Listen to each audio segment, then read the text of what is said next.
अगर आप इंडिया में रहते हो, यूके आना चाहते हो, तो ये वीडियो आपके लिए है। बेसिकली यूके ने इंडिया के लिए यंग प्रोफेशनल स्कीम स्टार्ट की हुई है कुछ सालों से, और उस स्कीम की नेक्स्ट बैच नेक्स्ट वीक से स्टार्ट हो रही है, जो कि 18 फरवरी 2025 से लेकर 20 फरवरी 2025 तक सिर्फ 2 दिन होंगे आपके पास।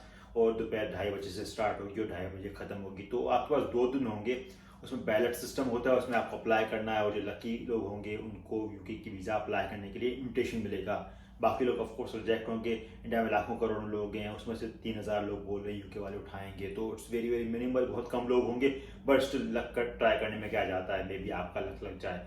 इस वीज़ा की रिक्वायरमेंट काफ़ी सिंपल है, तो मैं आपको इस वीडियो के अंदर सब कुछ बताऊंगा इस वीज़ा के हवाले से, क्या क्या इंपॉर्टेंट है, क्या रिक्वायरमेंट्स है, और क्या क्या चीज़ें आपको अवॉइड करनी है। तो stay tune till the end. Before that, a bit about myself. मेरा नाम प्रेम कुमार है. I'm chartered accountant working in UK for more than 5 years here in Big Four firms. Channel पे बहुत ज़्यादा कंटेंट अवेलेबल है. A lot of playlists on the channel talk about career, interviews, how to apply for jobs, talking with people around the world, travel vlogs, बहुत कुछ available है. So go and check that out and subscribe my channel as well. So back to video. First thing, अगर आप UK आ जाते हो ballot के through, तो आप यहाँ पे क्या कर सकते हो।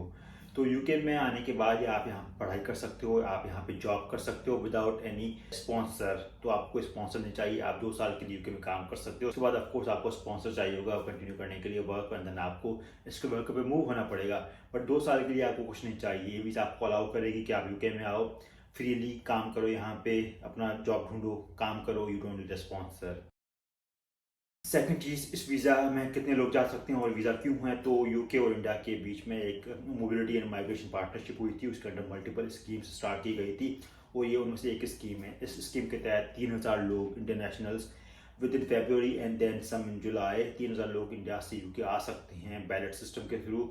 जो भी जीतेगा लॉटरी की तरह वो आएगा यूके पे, एंड देन बेसिकली जब वो जीतेगा उसको ईमेल की जाएगी कि आप एलिजिबल हो वीज़ा अप्लाई करने के लिए, एंड देन आप वीज़ा अप्लाई कर सकते हो। Very easy process. कुछ रिक्वायरमेंट्स हैं वो बात करेंगे, क्या क्या डॉक्यूमेंट अपलोड करने हैं, सब कुछ बात करेंगे। बट इट्स लाइक 3,000, और आप अंदाज़ा लगा लो इंडिया में करोड़ों लोग हैं, तो करोड़ों लोग अप्लाई कर रहे होंगे, जस्ट 3,000। थर्डली बात करते हैं एलिजिबिलिटी रिक्वायरमेंट्स पे, कि क्या रिक्वायरमेंट्स हैं to be eligible for this one. इसमें मैं अच्छे से डिटेल्स बताऊंगा, जो लिखा हुआ है वेबसाइट पे वो भी, और जो मैंने रिसर्च किया है वो भी आपको बताता हूँ। तो सबसे पहले आपकी एज जो होनी चाहिए 18 to 30 ईयर्स, 30 साल से ज़्यादा नहीं होनी चाहिए, वो 18 से कम नहीं होने चाहिए आप लोग अप्लाई करने के टाइम पे, और इवन कमिंग टू यूके। उसमें यह है कि आप हर साल अप्लाई कर सकते हो, जब भी आपका लक लग जाए, एवरी ईयर, जब तक ये वीज़ा चल रही है, जब तक ये स्कीम चल रही है। और आप इंटरनेशनल होने चाहिए। आप ऐसा नहीं कर सकते कि यूके में बैठे हो अभी PSW पे या किसी और वीज़ा पे, विज वीज़ा पे आप स्विच नहीं कर सकते। You have to be outside the UK, वहाँ से बैठ के अप्लाई करना है। यूके की आप वीज़ा ट्रांसफ़र नहीं होगी। ये कहीं क्लियरली लिखा हुआ नहीं है, लेकिन रिसर्च पे पता चला है कि जब आप एक्चुअली अप्लाई करने जाते हो तो वहाँ पे वो आपको अलाउ नहीं करता, अगर आप यूके में ऑलरेडी बैठे हो। तो की रिक्वायरमेंट्स हो गई in the India, and then 18 से 30 साल की उम्र हो आपकी। नेक्स्ट जो है एजुकेशन रिक्वायरमेंट्स, कि आपको बेयर मिनिमम कितना चाहिए। तो एक ग्रेजुएशन मांगते हैं कि आपकी ग्रेजुएशन की हुई हो जो कि यूके स्टैंडर्ड से मैच करे। मैं आपको लिंक दे दूंगा, वहाँ पे एक्जैक्टली क्या लिखा हुआ है। बट टिपिकली अगर आपके पास अच्छी ग्रेजुएशन की हुई है डिसेंट यूनिवर्सिटी से जो कि रिकगनाइज्ड है, and then basically if you even masters, या अगर यूके की कोई क्वालिफिकेशन है या कहीं और की, तो वो बैचलर्स या अब आपकी काउंट हो जाती है, और वो आपको एलिजिबल बनाती है। तो वो एक एलिजिबिलिटी रिक्वायरमेंट तो है कि आपके पास बैचलर्स मिनिमम होनी चाहिए इस वीज़ा के अप्लाई करने के लिए, इस बैलेट में जाने के लिए पहले। Next requirement is money. आपके पास कितना पैसा होना चाहिए। तो आपके पास 2,530 पाउंड मिनिमम से होना चाहिए, उससे ज़्यादा हो तो और भी अच्छा है। 2,530 पाउंड आप इंडियन रुपीज़ में कन्वर्ट कर लो, it's not too much, but again अगर आप बिल्कुल फ्रेश हो, आपके पास जॉब नहीं थी कोई, तो it's quite quite big number. अच्छा, इंपॉर्टेंट चीज़ ये है कि अगर आपकी बैंक स्टेटमेंट आप दिखाते हो कि यार मेरा एंड बैलेंस जो है ना इतना है, लेकिन उससे पहले मेरा बैलेंस बहुत कम था या बहुत ज़्यादा फ्लक्चुएट हुआ था, तो यहाँ पे होम ऑफिस को होता है शक कि यार आप कर रहे हो फंड्स पार्किंग।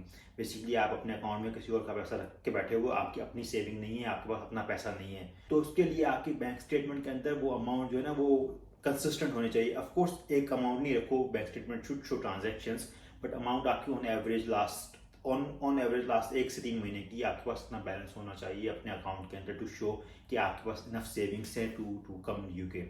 नेक्स्ट रिक्वायरमेंट है कि आपके बच्चे नहीं होने चाहिए 18 साल से कम की उम्र के, जो पे आपके डिपेंडेंट हो रियली। तो वो रिक्वायरमेंट है, इट मीन्स ये वीज़ा फिर उनके लिए है जिनके बच्चे छोटे नहीं है, जो डिपेंडेंट नहीं है, उन लोगों को बुलाना चाह रहे हैं जो बिल्कुल अकेले हैं, वेले हैं एंड यहाँ पे आ सकते हैं to start and hustle in UK for the study और जॉब।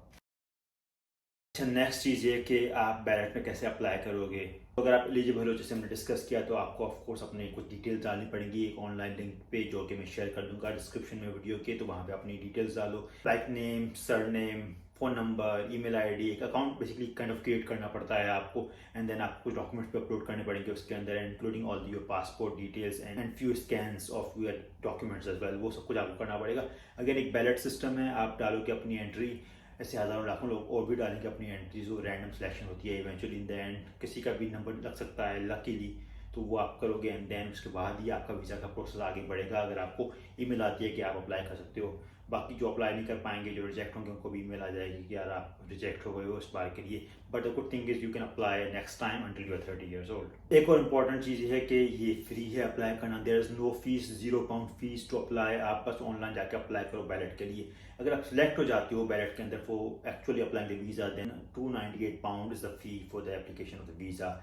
उसके अलावा आपके पास IHS चार्जेस और बाकी खर्चे जो होते हैं लाइक TB की टेस्ट एक्सेट्रा, वो भी हैं, जो कि मैं बात करूंगा अगर आप सक्सेसफुल हो जाते हो। But for ballot system it's free. अगर आप बैलेट में सक्सेसफुल हो जाते हो, then it's a visa process, उसके अंदर जो है ना वो इम्पोर्टेंट है। नेक्स्ट बिट कि अगर आप सक्सेसफुल हो जाओ तो बैलेट के अंदर, then you receive invitation to apply for visa in 90 days. 90 दिन का टाइम होगा टू अप्लाई ऑनलाइन। अपनी आइडेंटिटी प्रूव करो and then provide all the documents to the home office here in UK. वो आप चीज़ें सारी ऑनलाइन अपलोड करोगे जस्ट टू गाइड के डॉक्यूमेंट्स एग्जैक्टली क्या चाहिए आपको। अपना पासपोर्ट चाहिए होगा जिसमें एटलीस्ट एक पेज ब्लैंक हो, जिस पर वो अपना वीज़ा का ठप्पा लगा सकें। उसके अलावा आपके पास और भी जो चीज़ें चाहिए होंगी, वो अपनी क्वालिफिकेशन का एविडेंस चाहिए होगा, जो कि आपको अपलोड करना पड़ेगा। Then you need the TB test. TB की टेस्ट करवानी पड़ेगी आपको। वहाँ से इंडिया से डेजिग्नेटेड सेंटर्स होंगे, वहाँ से वो करवाओगे एंड वो अपलोड करना पड़ेगा। नेक्स्ट आपके पास £2530 की सेविंग होनी चाहिए, जो कि हमने पहले बात की। उसके अलावा आपके पास पुलिस सर्टिफिकेट भी चाहिए कि आपके पास कोई इन्वेस्टिगेशन, क्रिमिनल केस इस तरह का कुछ नहीं है। बेसिकली वो एक क्लीन बंदा चाहते हैं, तो वो आपके पास करवाना पड़ेगा। ऐसी कोई मुश्किल रिक्वायरमेंट्स नहीं है, इजीली हो जाएंगी and you should be able to apply for that visa online. अच्छा, बात करें एक्जैक्टली कॉस्ट के बारे में। सबसे पहले मैंने बताया कि बैलेट की कोई फीस नहीं है, इट्स £0। उसके बाद आपको एक्चुअल वीज़ा अप्लाई करनी पड़ेगी। उस वीज़ा की एप्लीकेशन की फीस होगी £298। उसके बाद आपको 2 साल का हेल्थ सर्चार्ज भी देना पड़ेगा, जो कि £1552 आपको वो देना पड़ेगा। तो £1552 प्लस £298 तकरीबन आपके 1700-1800 ये हो गए। उसके अलावा आपको सेविंग दिखानी है, जो कि आपकी £2530 की सेविंग है, कि आप अपने आप को सस्टेन कर सकते हो यूके के अंदर। तो इतना पैसा आपके पास होना चाहिए और ये आपकी बैंक स्टेटमेंट होना चाहिए, जिससे हमने पहले बात की। तो ये सब होगा, आपने कुछ डॉक्यूमेंट्स होंगे, तो आप इजीली अप्लाई कर सकते हो visa after you are successful in ballots. Important बात यह है कि आपकी एप्लीकेशन फीस आपको रिफंड नहीं होगी अगर आप रिजेक्ट हो जाते हो। तो make sure you are giving all the documents correctly.